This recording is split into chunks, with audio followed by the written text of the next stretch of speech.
De vos is het bewijs dat het systeem goed zit. Dat er wat te halen valt. Als de vos niet komt, ontbreekt er misschien iets. Iedere keer dat je hier loopt? Dan zie ik iets moois, dan zie ik iets prachtigs, iets liefs, iets schattigs. Of iets indrukwekkends, of enorme aantallen. En het is eigenlijk altijd feest. Dan sta je te vriezen, te verrekken van de kou. Dan zit er plotseling een keep daar in die tak die je geplant hebt. En die zit je aan te kijken van, moet je geen foto maken? En dan wil ik mijn fototoestel pakken met mijn koude poten. En voor ik dan die foto kan maken, zzt. Maar mijn dag kan niet meer kapot. En dat is de opbrengst van deze natuurakker voor mij persoonlijk. En het idee dat ze er gewoon zijn en zitten en eten hebben en schuilplaatsen en broeden, dat door mij komt. Ja, ik ben een gelukkig mens dat ik dat kan veroorzaken. 2 jaar geleden ben ik met 1/3 deel begonnen. En dat liep als een trein. En toen door omstandigheden heb ik de rest er ook maar even bij gedaan. Omdat het eerste deel al zo goed beviel. En toen heb ik eigenlijk heel snel prachtige resultaten gezien. En dat is de reden om in ieder geval hiermee door te gaan. En ook te proberen andere mensen in de buurt of elders te inspireren. Jongens, met 2 of 3 hectare heb je de bekende oase van biodiversiteit. Een explosie van soorten. En het is makkelijk. Ja, want u zegt het is makkelijk. Je hebt eigenlijk helemaal geen kennis bijna nodig. Nee. Hè? Wat heeft u gedaan? Ik ging op zoek, wat wil ik? Ik wil bijen, insecten. Ik wil eigenlijk weer van die plakkerige kevers op mijn voorruit hebben. Van vroeger, weet je nog. Maar die heb je niet meer, er vliegt niks meer. En ik wil vogels, en met name die patrijs. Want ik ben helemaal verliefd, wild op die patrijs. Omdat ik ze in het verleden, toen ik nog een jong ventje was, heb ik er gered. En laten uitbroeden onder een kip. En een jong patrijsje, ik weet niet of je dat kunt zien, dat is zo klein. En als je dan 7 van die dingetjes in je handen hebt, ja, een stoere vent als ik, die wordt dan...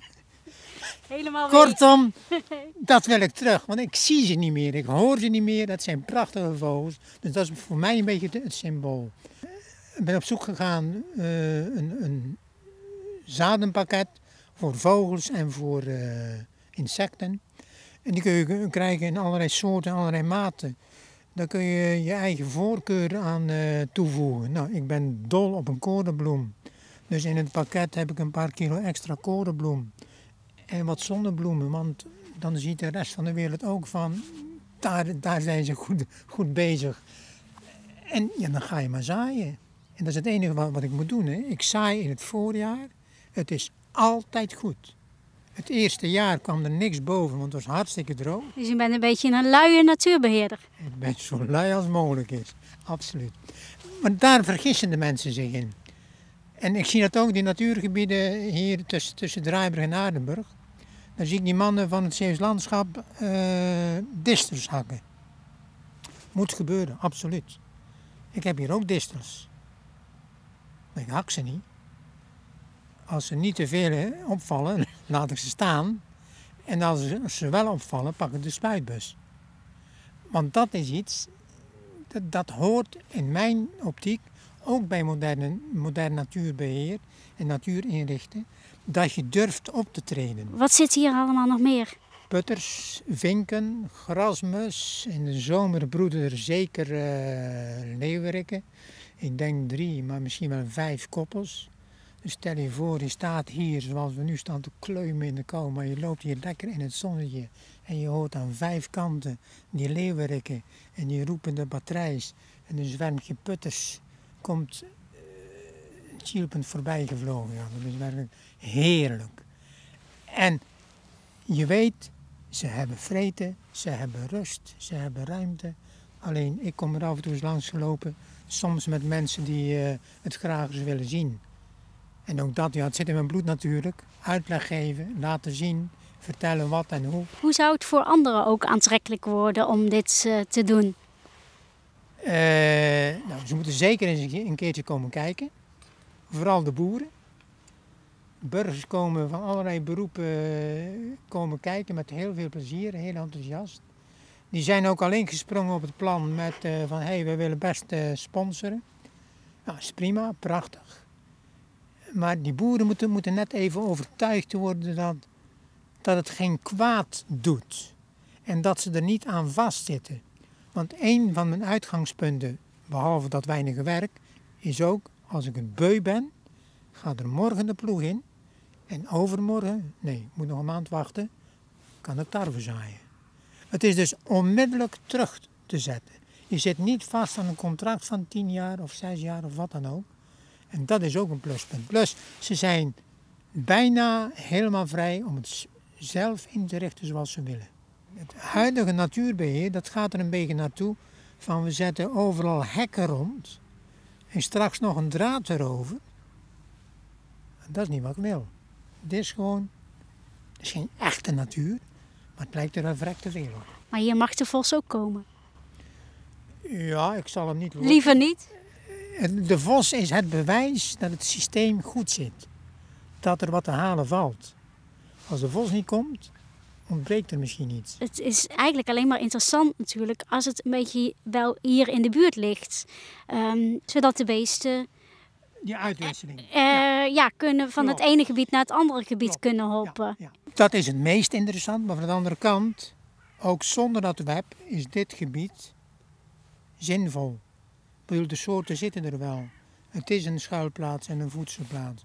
Dus wat dat betreft, ook al zit je helemaal in the middle of nowhere en is er in de verste verte geen ander stukje natuurakker of natuurgebied te vinden, heeft het zin. Maar je moet wel, het moet ook in die boer zitten. Het moet niet een boer zijn die alleen die geen kruiden ziet, maar alleen maar onkruiden. Of een boer die wel die omtrekkende beweging wil maken. Wat zou uw ideaalbeeld zijn voor West-Vlaanderen? Ja, dat er om de kilometer een natuurakker ligt. Maar ik zou het fantastisch vinden als ik er dit jaar nog eentje vind en kan laten zien van ook daar werkt het. En als ik met een boer naar een andere boer kan stappen volgend jaar, dat praat een stuk makkelijker. Ja, want zelf ben je geen boer, dus Nee. dan maakt het misschien een Ik beetje hang er ook lastig. maar een beetje, nee, en ik ben dan ook een lastige eigenlijk altijd al geweest. En ik heb eigen meningen en ik ben voor die boer misschien wel te veel natuurliefhebber. Maar nou, ik kan nog overal wel goed in gesprek mee komen. Wat levert het een boer op? Behalve goodwill van Theo Buizen. Ja, friendship forever. Nee, biodiversiteit. En daar moet die boer toch naartoe, of hij nou wil of niet. En ze zijn er ook volop mee bezig. Maar dat is een proces van jaren. Er komt een moment dat een spuitmachine kan zien welke beestjes doodgespoten moeten worden en welke niet. Nou, en om er nou voor te zorgen dat die beestjes er over 20 jaar nog zitten, als die uitvinding realiteit wordt, dan moet je zulke natuurakkers hebben. Zodat van daaruit de beestjes zich kunnen verspreiden. Wauw! We komen over een jaartje of 2 nog eens terug. Ja, Dankjewel. uitstekend.